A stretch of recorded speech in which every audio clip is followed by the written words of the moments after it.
Przewlekła niewydolność żylna jest jedną z najpowszechniejszych chorób na świecie. Szacuje się, że w Polsce dotkniętych jest nią około 47% kobiet i prawie 37% mężczyzn. U podłoża tej choroby leżą czynniki genetyczne, które warunkują budowę ścian naczyń żylnych. Chore żyły są podatne na rozciągnięcia, co powoduje upośledzenie funkcji aparatu zastawkowego. Zastawki są to takie klapki, które w żyłach zapobiegają cofaniu się krwi. Przy poszerzeniu ściany naczynia krew zaczyna wpływać z powrotem do żył kończyny, najczęściej dolnej, powodując rozszerzenie naczyń, zaleganie krwi, a w konsekwencji doprowadzając do powikłań. Początkowo choroba ma znaczenie głównie kosmetyczne, pojawiają się drobne żylaki i pajączki, natomiast w miarę postępu choroby dochodzi do groźnych powikłań. Jeżeli pojawia się w nodze obrzęk, to prędzej czy później dochodzi do stanu zapalnego. Stan zapalny dotyczy tkanki podskórnej, może dotyczyć również skóry. Zaleganie krwi w żyłach może doprowadzić do powstania zakrzepicy, a w konsekwencji zmiany troficzne skóry prowadzą do trudno gojących się przewlekłych owrzodzeń żylnych.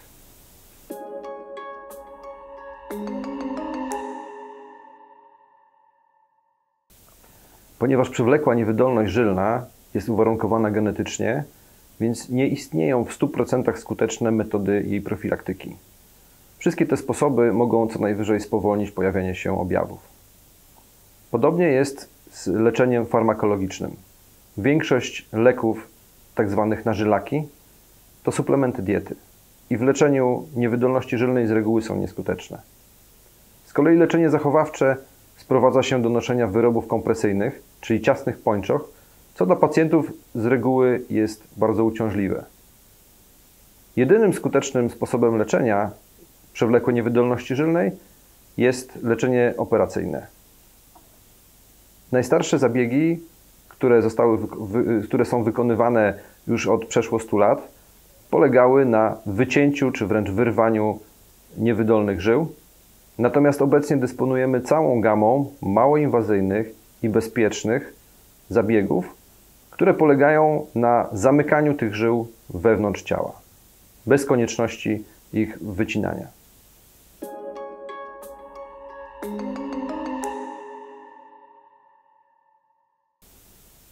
Zabiegiem o najlepiej udokumentowanej skuteczności jest wewnątrzżylna ablacja laserowa. Jest to zabieg, który nazywany jest często złotym standardem. Zabieg cały przeprowadza się pod kontrolą USG, wobec czego można go precyzyjnie zaplanować i wykonać z dokładnością nawet do milimetra. Polega on na wprowadzeniu do niewydolnej żyły światłowodu, którego końcówka emituje promień lasera. Promień lasera ma kształt okręgu, wobec czego nazywany jest światłowodem radialnym. Po wprowadzeniu i wypozycjonowaniu końcówki światłowodu znieczula się okolice żyły przy pomocy specjalnego płynu zawierającego środki znieczulające. Płyn oprócz tego, że znieczula okoliczne nerwy czuciowe, ma za zadanie ochronić okoliczne tkanki przed ewentualnym oparzeniem. Po wykonaniu tej części zabiegu światłowód jest powoli wyciągany z żyły, natomiast światło lasera zamyka ją od środka. Cały system wprowadzany jest przez nakłucie skóry, wobec czego nie pozostawia cięć, szwów ani szpecących blizn. Bezpośrednio po zabiegu pacjent jest w stanie na własnych nogach opuścić klinikę. Sam zabieg jest z kolei wykonywany w trybie ambulatoryjnym, czyli pacjent nie musi zostać na noc, nie wymaga asysty anestezjologa i nie wymaga obecności innego personelu, a także sali pooperacyjnej.